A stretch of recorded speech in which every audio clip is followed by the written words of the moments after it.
Aí, mulheres de palavra, tudo bem com vocês? Boa noite. Agora é noite, né? Não sei que hora você vai ver esse vídeo, então bom dia, boa tarde. Que o Senhor te abençoe, te guarde, te dê disposição para continuar nesse propósito ou para iniciar esse propósito.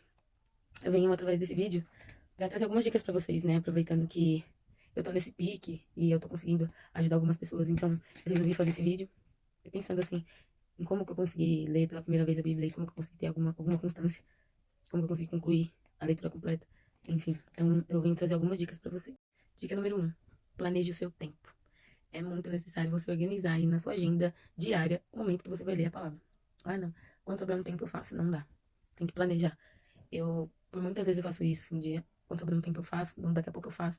Não, o ser humano ele foi programado para se planejar. Então é muito importante você fazer isso. Isso dá certo quando eu faço, dá muito certo. Eu acho que dá mais certo ainda do que quando eu vou deixando a vida me levar.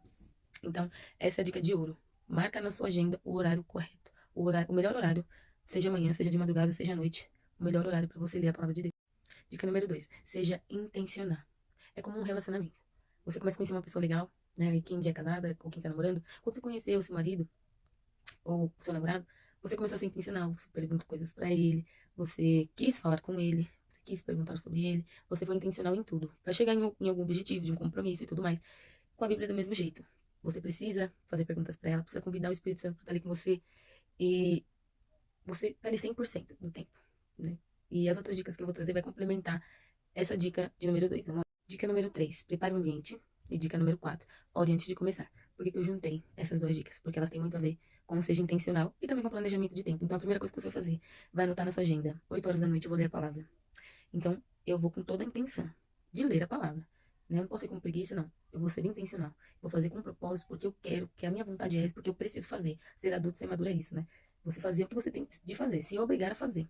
Isso é muito real, gente. É o que eu passo, é o que eu vivo. E eu tenho colhido frutos disso. Eu me obrigo a escovar o dente, eu me obrigo a tomar banho, eu me obrigo a dormir, a descansar, eu me obrigo a ir pra igreja. Eu me obrigo, né? Porque eu sou carne. Então, com a palavra de Deus é do mesmo jeito. Então, eu sou intencional na leitura. Então, planejo meu tempo, sou intencional, vou com vontade, com propósito. E eu preparo meu ambiente. Gente, eu tenho uma mesa aqui em casa seria uma mesa de jantar. Mas eu tomei ela de assalto, como dizem por aí. Coloquei todos os meus livros, tudo que eu tenho de fazer, pra ter o meu momento devocional, pra poder estudar a palavra. Então, ali é o meu lugar. Eu preparo tudo, eu não deixo bagunçado, deixo tudo organizadinho, porque quando eu deixo bagunçado, eu não consigo ler. Enquanto eu leio, eu vou querer ficar arrumando. Então, isso vai tirar minha atenção. Então, é isso. Cria um ambiente mais clean possível. Mas se você não tiver como ter esse ambiente clean, não tem outro lugar pra guardar aquelas coisas, meu, deixa o mais organizado possível pra não tirar o seu foco. Ore antes de começar. Depois que você fez essas três coisas, você vai relaxar e vai orar antes de começar. Uma coisa que eu tenho feito muito, que pra mim funciona, o meu horário é pela manhã. Sabe aquele livro devocional, Café com Deus? Peguei isso do Café com Deus. Eu preparo meu cafezinho, eu preparo meu cuscuzinho, se eu não tô de jejum, eu preparo o meu cuscuz com ovo, meu café fresquinho, sento ali e é o momento que mais eu ouço Deus falar, sabe? Então, assim, seja intencional. Isso é ser intencional. Prepare todo o ambiente. Eu acho que, assim, quando a gente chama alguém pra estar ali com a gente na nossa casa, por mais intimidade que seja, a gente, pelo menos, eu, eu não quero que minha casa esteja bagunçada. Eu não quero. Quero que a pessoa fique à vontade, que ela tenha onde sentar, que ela também fique em paz ali na minha casa, sabe? Aí vamos supor, tô conversando com Deus, a visita que eu chamei. E aí eu começo a arrumar o lugar onde eu preparei pra conversar com ele. Eu não preparei no caso, né? Seria. Começo a arrumar, tiro toda a atenção, aí começa a reclamar. Entendeu? A gente não deixa tudo bagunçado pra receber a pessoa. A gente quer receber a pessoa com o ambiente organizado, com o ambiente limpo. Enfim, pra você ter tempo ali de conversar com aquela pessoa, aproveitar aquela companhia, né? E ter que ficar se preocupando de limpar, não sei o quê. Pelo menos eu sou assim. Então, gente, tudo isso faz parte de preparar o ambiente, né? E parte de planejamento também. E depois que você orou, que você tá tudo preparado, faz uma leitura corrida. Essa é a dica número 5 que eu deixo pra você. Faz uma leitura corrida, não fica parando em cada versículo pra você entender o que aquilo tá falando. Não, anota tudo que você tem de dúvida e pesquisa depois. Faz a leitura corrida. Se você nunca leu a Bíblia completa, se você nunca leu um livro sequer completo, meu, não para pra estudar, porque você não vai entender. Você não vai entender. Você precisa ler tudo pra entender. Então já são duas dicas em uma, que é: faça uma leitura corrida e anote o que mais te chamar a atenção e estude depois. Dica 5 e 6 em uma só. Dica de número 7: compartilhe o que Deus fala com você. Isso é muito importante para fixação do aprendizado. Isso é pedagogia também, né? Você ensinar aquilo que você aprendeu, você fixa mais o conteúdo. Então, aplica o evangelismo aí, minha gente, para qualquer pessoa. Comece a falar. Eu tenho muito isso com a Bia aqui do nosso grupo. A gente, tudo que a gente aprende com Deus, tudo que Deus fala com a gente liga uma para outra, manda áudio uma para outra, já começa a compartilhar a palavra de Deus. Por quê?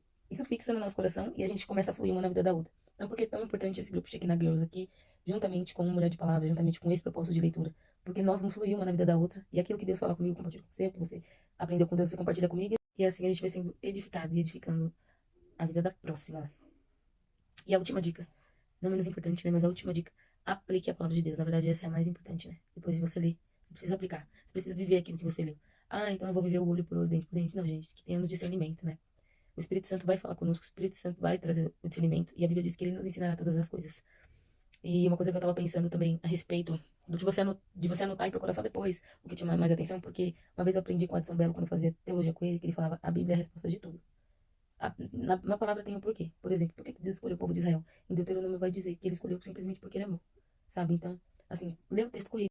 E uma coisa que eu ouvi uma vez, que faz muito sentido pra mim, que muita gente condena por aí, os estudiosos condenam, mas eu acho isso surreal de verdadeiro. É o que eu experimento no meu café com Deus, no meu momento devocional com Deus. Meu, você lê a Bíblia ao lado do autor, ao lado daquele que inspirou a palavra, que é o Espírito Santo. Então ele vai te falar. Fica tranquilo, não queira saber de tudo no momento que você tá lendo o primeiro versículo de Gênesis, por que que Deus falou haja, não precisa entender isso aqui. Meu, depois você lê, depois você estuda, na verdade. Faça a leitura corrida, vai lendo, vai lendo, vai lendo. Por quê? A leitura corrida vai fazer com que você faça associações. Ah, tá. Então, naquela vez foi mencionado isso, porque aqui em Ezequiel, em Isaías, fala assim, assim, sabe? Então, a Bíblia vai se cumprindo, a Bíblia vai se completando e se respondendo, tá bom?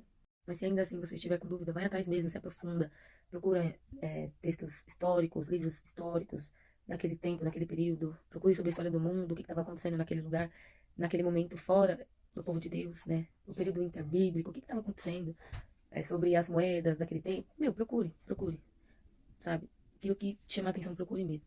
Mas não deixe de fazer a leitura corrida, não deixe. Porque eu tenho certeza que a Bíblia vai te responder a sua dúvida anterior e você vai falar, nossa, eu nem precisava quebrar tanta cabeça. Eu só precisava chegar até aqui, esse ponto, para entender. E depois vem a iluminação, né? Depois Deus vem e fala o seu coração. Mas aquilo que você precisa entender de interpretação da palavra já está na palavra. Então, recapitulando, planejamento de tempo, anota na sua agenda o horário que você vai ler a palavra. Seja intencional, se obrigue mesmo, tenha propósito, seja determinada. Prepare o ambiente para receber a presença de Deus. Ore antes de começar, convide o Espírito Santo para fazer a leitura com você. Faça uma leitura corrida. Anote o que mais te chamar a atenção para estudar só depois. Não deixe de ler o texto corrido, não pare de ler o texto corrido. Compartilhe o que Deus falar com você, com outra pessoa aqui no grupo. Seja instrumento de Deus aqui, gente. Esse é o maior intuito deste grupo, né? Que a gente venha começar aqui, para depois a gente expandir. E aplique a palavra de Deus na sua vida. Eu tenho certeza que você vai dar muito fruto. E o nome do Senhor vai ser glorificado, né? O Senhor me chamou para esse lugar de levar a palavra de Deus para mais e mais mulheres. Então eu desejo que isso aconteça da mesma forma na sua vida. Que o Senhor te abençoe e te dê disposição.